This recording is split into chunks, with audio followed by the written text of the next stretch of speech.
सुख सागर दूसरा स्कंद और 8वां अध्याय। इस अध्याय में आज हम पढ़ेंगे श्री सुखदेव जी ने राजा परीक्षित का धर्म, वेद, पुराण एवं योगाभ्यास के विषय में वृत्तांत पूछना।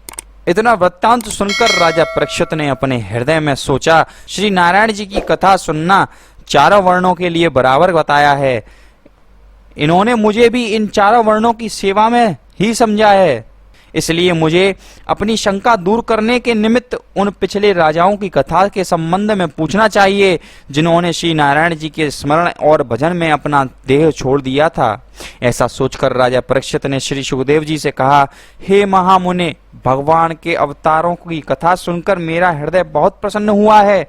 अतः अब मेरी इच्छा है कि मैं परम परमेश्वर श्री श्याम सुंदर के अवतारों की लीला कथा के अलावा और कोई भी कथा न सुनूं, क्योंकि इस पवित्र कथा के श्रवण करने से मनुष्य का हृदय शुद्ध तथा निर्मल हो जाता है। उस चमत्कार से काम, क्रोध, लोभ, मोह, अहंकार और मद आदि ऐसे नष्ट हो जाते हैं जैसे संसारिक प्राणियों के घर में किसी राजा के आगमन से उसका घर शुद्ध तथा पवित्र हो जाता है।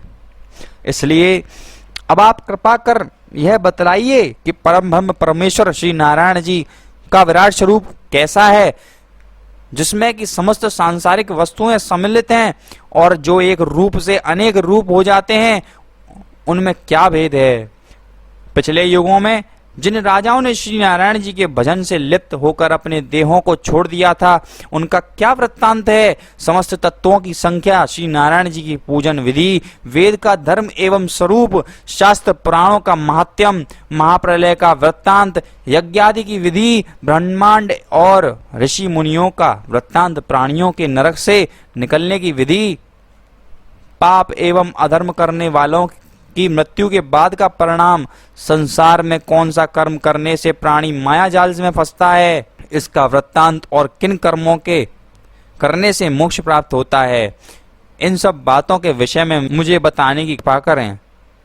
यह सुनकर श्री सुखदेव जी ने कहा, हे राजन, मनुष्य शरीर पाना बड़ा कठिन है। जो प्राणी मनुष्य शरीर पाकर भी श्री नारायण जी का स्मरण तथा कीर्तन नहीं करता, उसे पछताने के अतिरिक्त और कुछ नहीं मिलता है। तुमने जो बातें पूछी हैं, अब उनका हाल सुनो।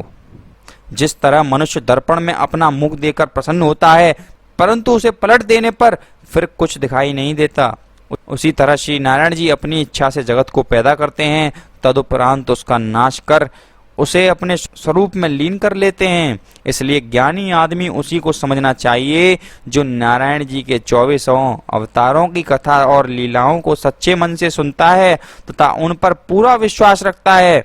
चींटी से लेकर हाथी तक जीवों में उन्हीं एक परमात्मा का एक सा चमत्कार जानकर किसी को दुख एवं तकलीफ नहीं देनी चाहिए।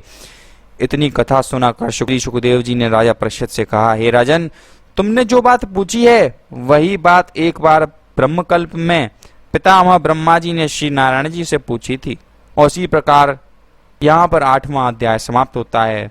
अगर आप चैनल पर नए हैं तो चैनल को जरूर सब्सक्राइब करें और नोटिफिकेशन बेल दबाने के बाद ऑल पर क्लिक करें ताकि आने वाले हर अध्याय को आप सुन सकें। हमारा आपसे एक अनुरोध भी है कि इस वीडियो को यथासंभव शेयर जरूर करें ताकि हमारे जितने भी भारतीय लोग हैं जो हमारी संस्कृति से विमुख हो चुके हैं, उन्हें अपनी संस्कृति की ओर रुझा सकें।